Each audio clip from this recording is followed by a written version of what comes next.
अगर आप आगरा घूमने आ रहे हैं तो ऐसा नहीं है कि खाली ताजमहल देखकर आप वापस चले जाएं।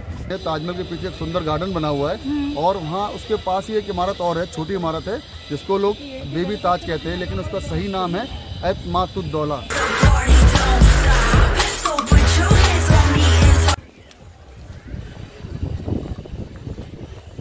हाय, welcome back to my channel.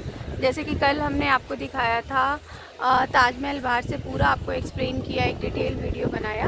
तो आज के ब्लॉग में मैं आपको दिखाऊंगी कुछ मिथ इससे लेकर ताजमहल को लेके। और सबसे अच्छी चीज़ जो कि मैं आपको दिखाना चाहूँगी वो है ये ब्रेल लिपि, जो कि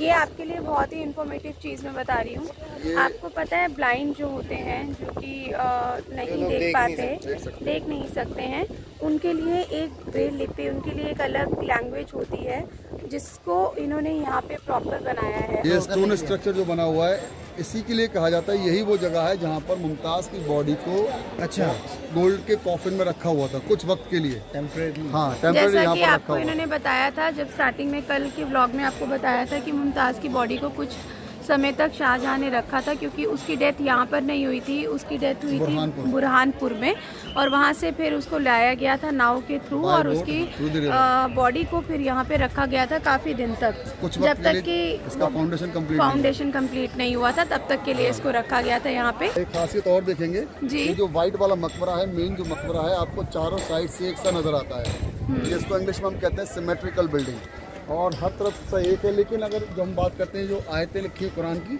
जो वर्सेस हैं वो अलग अलग है, उनकी मीनिंग अलग अलग है, बाकी सारा कुछ एक सा है देखने में। और जो इसके चार आप मीनारे देख रहे हैं, आपको दूर से देखने में ऐसा ही लगता है कि ये मीनारे वर्टिकल हैं, 90 डिग्री पर खड़े हुए हैं, बट ऐसा नहीं है, ये बाहर की ओर टिल्टेड है। आप जब इसके फ्रंट में जाकर खड़े होते हैं तो देखेंगे आप ये कॉर्नर में झुके हुए हैं। उसके पीछे ये वजह बताई गई है, इसके बनाने वाले ने इसको फ्यूचर की सोच कर बनाया है।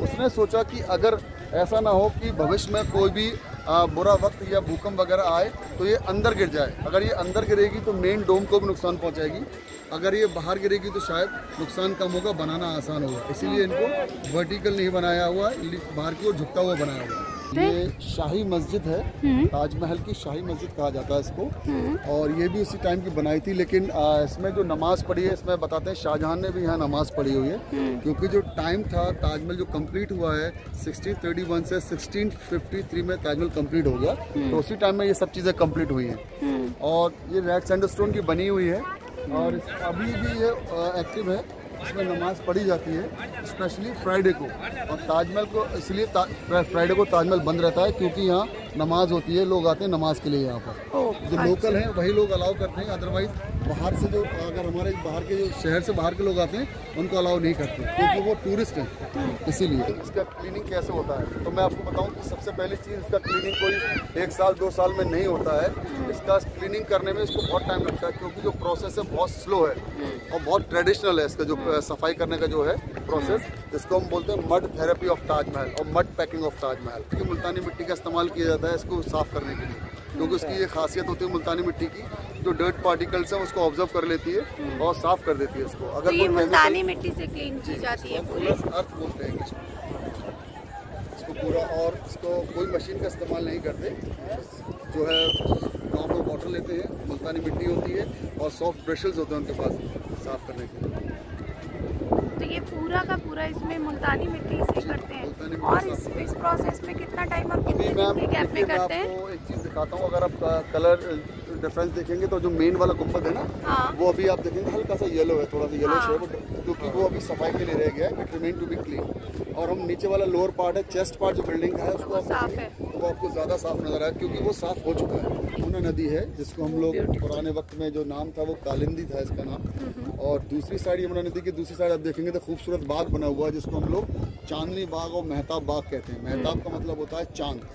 वो भी शाहजहां ने ही बनाया था। लेकिन मैं आपको बता दूं, अगर हम बात करते हैं इस गार्डन का फाउंडर कौन था, तो इस गार्डन के फाउंडर थे बाबर, लेकिन शाहजहां ने इसको बड़ा किया, डिटेल्ड किया है, तो अभी वहाँ पर एक खूबसूरत गार्डन के साथ साथ आप देखेंगे बीच में एक रिफ्लेक्टिंग पूल भी बना हुआ है, जिसको बहुत से लोग ये कहते हैं, एक मिथ है कि वही जगह है जहाँ पर शाहजहां काला ताजमहल बनाना चाहते थे, बट ये एक मिथ है, एक भ्रम है लोगों के बीच में। अगर इतिहास की अच्छी किताबें आप पढ़ते हैं तो वहाँ इस तरह की कोई भी जानकारी नहीं है। और ASI ने जब वहाँ सर्वे किया था, रिसर्च किया था, उन्होंने कोई भी ऐसा सिंगल एविडेंस नहीं पाया कि यहाँ पर ब्लैक मार्बल ताजमहल बनने जा रहा था। ऐसा कहा जाता है कि औरंगजेब ने अपने फादर को हाउस अरेस्ट कर लिया था। ऐसा नहीं था कि कोई कैदी बनाकर, बंदी बनाकर, बेड़ी हथकड़ियाँ पहना कर रखा हुआ था, बट उनको सिर्फ हाउस अरेस्ट किया था, जिसको हम कहते हैं नज़रबंद। तो वो आगरा फोर्ट में एक पर्टिकुलर एक बहुत खूबसूरत जगह है जिसको हम कहते हैं जैस्मीन टावर। वहाँ से वो ताजमहल को देख सकते थे। 8 साल शाहजहां वहाँ रहे। 8 साल जब वहाँ रहे तो उसके बाद जब 8 साल बाद उनकी डेथ हो गई, लेकिन डेथ का कारण ऐसा नहीं था, उनको मारा गया।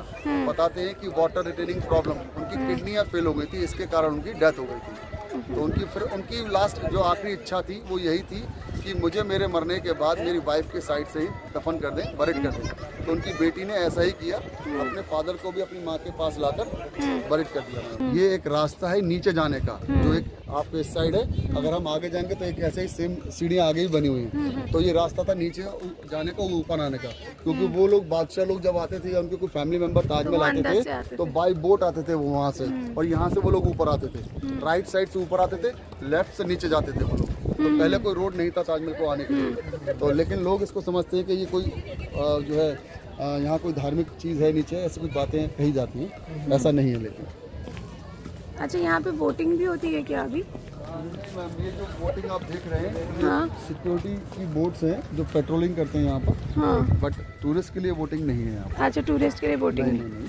आप देखेंगे कोई वहाँ बोटिंग नहीं है, वो भी सिक्योरिटी वाले हैं जो वहाँ बोट में है वहाँ पर। अच्छा, तो क्या सिक्योरिटी यहाँ पे क्या? सिक्योरिटी एक्चुअल में यहाँ पर दो से 3 भागों में बांटी हुई है। अगर हम बात करते हैं ताजमहल कॉम्प्लेक्स की, इसकी सिक्योरिटी CISF के अंडर में आती है, जो कि केंद्र का एक जो फोर्स है, और इसके बाहर वाला एरिया है वो हमारी यूपी पुलिस के अंडर में आता है। अच्छा, स्टेट पुलिस। अच्छा, CISF के अंडर भी इसलिए आता है क्योंकि ये one of the 7 wonders. Then उसके अलावा क्या सर, एक्चुअली ये जो बिल्डिंग है ये सेंटर के अंडर में आती है, इसका बाहर का एरिया अपना स्टेट गवर्नमेंट के अंडर। तो ये है हमारा दूसरे वाला। जब मैंने आपको स्टार्टिंग में एक मस्जिद ताजमहल के राइट साइड पे थी, राइट साइड है ना वो इमरान जी, ताजमहल। हाँ, तो वो जो थी वो मस्जिद थी जहाँ पे आज भी नमाज पढ़ी जाती है, आज भी फ्राइडे को लोग आते हैं। हाँ, ये रही वो दूसरी साइड, नीचे देख सकते हैं एंट्री और एग्जिट। ये देखिए लोगों ने इसमें कॉइन्स डाले हुए हैं, उनको ये लगता है कि ये अभी भी कोई ऐसी जगह है, दरगाह वगैरह है। देखिए पैसे पड़े हुए हैं यहाँ पे, बट इट्स नॉट दिस। ये सिर्फ एक एंट्री और एग्जिट पॉइंट है जो लोगों को मिथ है कि अब ये है उसके जस्ट ऑपोजिट, जिसे बोलते हैं विश्राम गृह।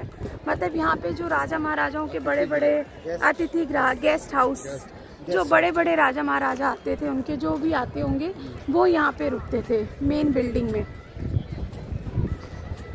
ये दोनों ही एक से बने हैं, बट आपने एक चीज़ नोट की है कि मस्जिद को उन्होंने जो बनाया है, उसका मस्जिद का जो फेस है वो पश्चिम की साइड है।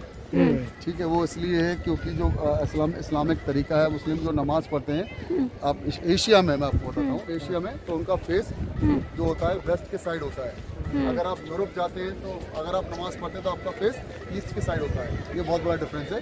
तो इसीलिए मस्जिद उस साइड बनी है और गेस्ट हाउस इस साइड बनाया हुआ है।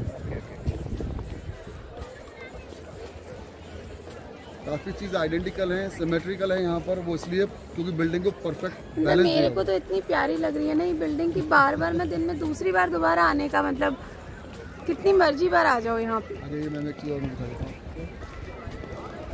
इसमें काफ़ी आपको एडिट करना पड़ेगा, अभी उसको कट करना पड़ेगा। हाँ, वो तो अभी एडिटिंग होगी, पूरा बना के पूरी। दरअसल अब चलते हैं अंदर की तरफ। तो कुछ गलतियाँ करते हैं, ये हमारे दिस इज़ वेरी बैड विरासत है, इस विरासत को आप नुकसान ना पहुंचाएं इस तरह से।